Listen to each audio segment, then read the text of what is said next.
Welcome to IA Legends. A person who follows the path of seeking knowledge, Allah will ease for him the path of paradise. Assalamualaikum students, the topic which we are going to study is organic chemistry. सो ये वाला topic जो है बहुत से बच्चों के कहते हैं कि मैं ये बहुत मुश्किल है, लेकिन मैं ये कहती हूँ कि टॉपिक बहुत आसान है अगर बच्चों को बेसिक से समझाया जाए तो ये एक गेम की तरह लगता है, मज़ा आता है स्ट्रक्चर्स बनाने में एंड एवरीथिंग। सो आज का मेरा यही मोटिव है कि पहले मैं आपको बेसिक्स बताऊँ, बेसिक से लेके चलूँगी। अभी मैं आपको इस वीडियो में डेफिनेशंस और सारे इसका जो बैकग्राउंड है वो बताऊँगी एंड देन नेक्स्ट वीडियो में मैं आपको अल्कीन अल्काइन वगैरह के स्ट्रक्चर्स बनाना भी सिखाऊँगी और सब कुछ सिखाऊँगी। So stay tune for that also. So let's start a video right now. So बच्चों, let's start our lecture. So the definition of organic chemistry is the branch of chemistry which deals with the study of organic compounds. अब बच्चे कहेंगे बस ठीक है, branch of chemistry है जो कि डील करती है स्टडी ऑफ ऑर्गेनिक कंपाउंड्स, लेकिन what is miss organic compound? देखिए बच्चों, कंपाउंड का तो मतलब पता ही है, सही है। अब ऑर्गेनिक कंपाउंड क्या होते हैं? Obtain from living sources are known as organic compound.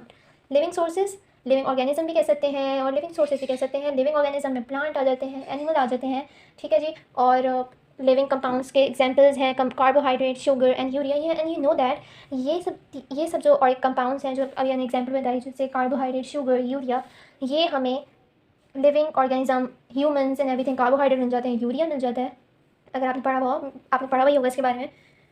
And also the main thing is that the main point I will say, I will mark it, this is main, कि also these compounds contain hydrogen and carbon। ऐसा कोई भी organic compound नहीं हो सकता जिसमें hydrogen और carbon पाया ना जाए। अगर ऐसा कोई सब्सटेंस है जिसमें कार्बन और हाइड्रोजन नहीं है, इसका मतलब ये है कि वो ऑर्गेनिक कंपाउंड ही नहीं है।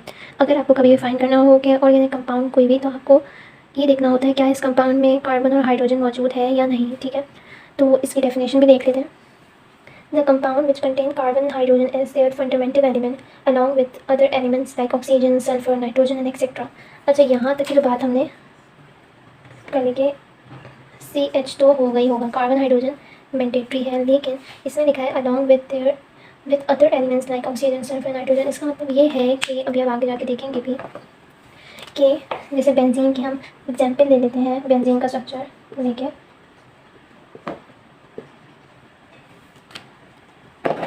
ठीक से, तो यहाँ हाइड्रोजन की जगह सोडियम आ सकता है। तो इस तरीके से ये बात कर रहे हैं कि इधर जो है वो कार्बन मौजूद है, these are carbons, and along that इधर हाइड्रोजन भी मौजूद है अलॉन्ग विद अदर एलिमेंट्स। मतलब ये है कि कार्बन और हाइड्रोजन के साथ आपको कोई और एलिमेंट भी अटैच उनके साथ मिल सकता है, सही है। एग्जाम्पल हम आपको ऑर्गेनिक कंपाउंड की बता रहे हैं, मीथेन, बेंजीन, एसिटिक एसिड। तो ये सारे अल्काइन जो मैं आगे आपको वीडियोस में बताऊंगी, वो सारे ऑर्गेनिक कंपाउंड्स हैं जिसमें कार्बन और हाइड्रोजन पाया जाता है। So I think this concept is clear now. In next video I will tell you about alkene and alkyne.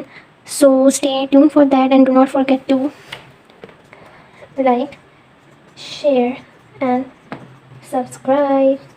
Hope you like it. Bye bye.